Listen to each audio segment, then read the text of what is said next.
Thank you for inviting me to your show. I believe, as you mentioned, that innovation and technology is the way forward. There are things that you can imagine doing today in today's world that were not even possible as early as 10 years ago. So I guess if we are going in the direction of new technologies or new innovations, that's the way forward and that's the right way to go. A bit of background about myself. I've been in finance and technologies for several years, and technology is my passion. I keep learning about new things. I keep learning about new innovations, and I like to project those. And of course, I really appreciate the opportunity to be here on your show today. That's amazing. That's amazing. I'm waiting to see what technology he wants to share with us, which can create a massive impact in the world. Thank you, Mr. Musa.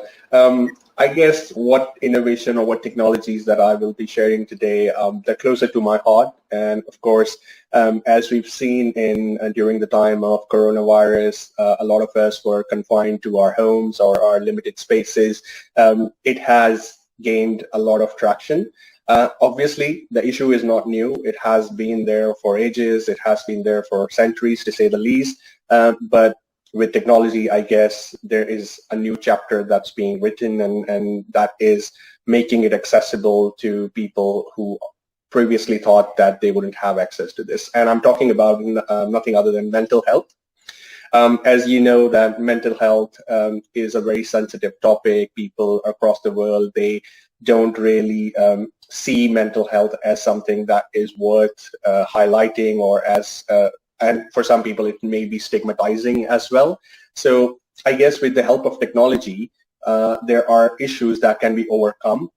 For example, a lot of times mental health, when you're speaking to someone or when you're getting help from someone, it's all about verbal communication and visual observations, where you're talking to someone, whether it's a psychiatrist or another mental health professional. It is to do with you're talking to them, you're communicating with them, and they are observing your expressions visually. I guess the use of technology by means of telecommunications or teleconferencing, and of course using cognitive methods, it is now possible that that part of the mental health aspect, which could be either about predictive analytics, which could be identifying the root cause, it can be done even without the professional on the other end. It could be done by artificial intelligence. It could be done by models that are learning themselves and they are improving themselves. Of course, it's at a very initial stage. You all must have had some apps in your mobile phones which are related to mental health and which are related to mindfulness, helping you to calm yourself, helping you to meditate, helping you to sleep.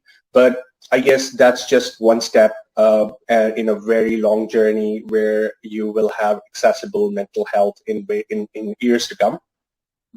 I guess there are issues, if you would say, when it comes to, especially in healthcare in general and mental healthcare in particular, there are issues that need to be overcome. There are issues such as moral aspects of this topic, because of course when you're speaking to a professional, you are in confines. That person is bound by a professional code. That person is bound by their code of as a civilian code, as a civic code.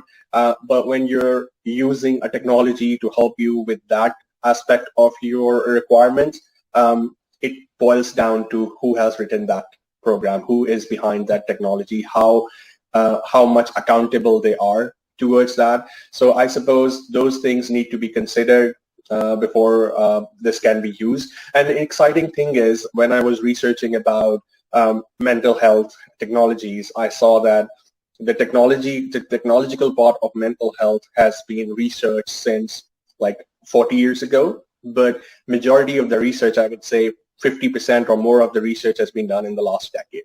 So I believe there is a lot more interest, there is a lot more scope, there's a lot more requirements for people, and of course with COVID this has accelerated even more, because people have now more access to internet, they have more access to technology in terms of their devices, and they have more access to home-based require a home-based broadcasting. And of course, as we've all seen, the blooming and increase of video-based platforms such as TikTok and YouTube, you would see that people are more interested in that. There are things, I guess, that we need to look at. Of course, one thing that is interested in a mental health space is you need to have someone to talk to, right? Whether that someone is flesh and bones person on the other end, it doesn't have to be in the same room. That person can be in another part of the world using the same application or same platform that you are using. But at the same time, that could be an artificial intelligence assistant. We've seen some success in it, and of course there are technologies that are being developed there, but they are very at an initial stage, I suppose. And I guess to have real clinical advantage, they need to learn at a very high speed. They have to learn from the problems and the aspects of the individuals who are actually talking to them, rather than giving them recycled, pre-digested responses and be more user-specific, which I suppose is a bit long way to go, but I believe it's not out of the world. We've seen some things happening, and it's very exciting to see, the least. The other aspect of mental health care, which is, I guess, a bit more interesting or more applied, is symptoms surveillance or symptoms monitoring. Of course, when you are speaking to someone, that person cannot be there for you 24 hours, 7 days a week.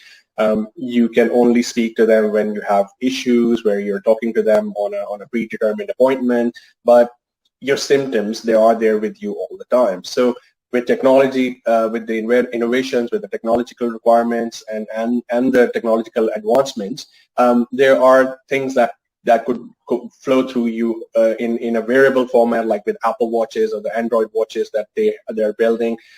They could monitor your stress, they could monitor your mood, they could monitor your your vital signs that could impact your mental health.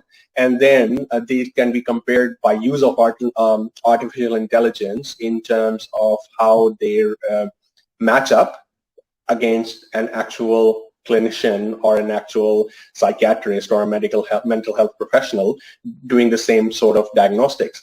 And I guess that is what I suppose is the way forward. And I'm very excited to see what it's going to bring, how much it's going to change the way we look at mental health, how much it's going to make things accessible to people who are otherwise afraid of bringing out their issues, or who are afraid that they will be judged by someone who they want to interact with.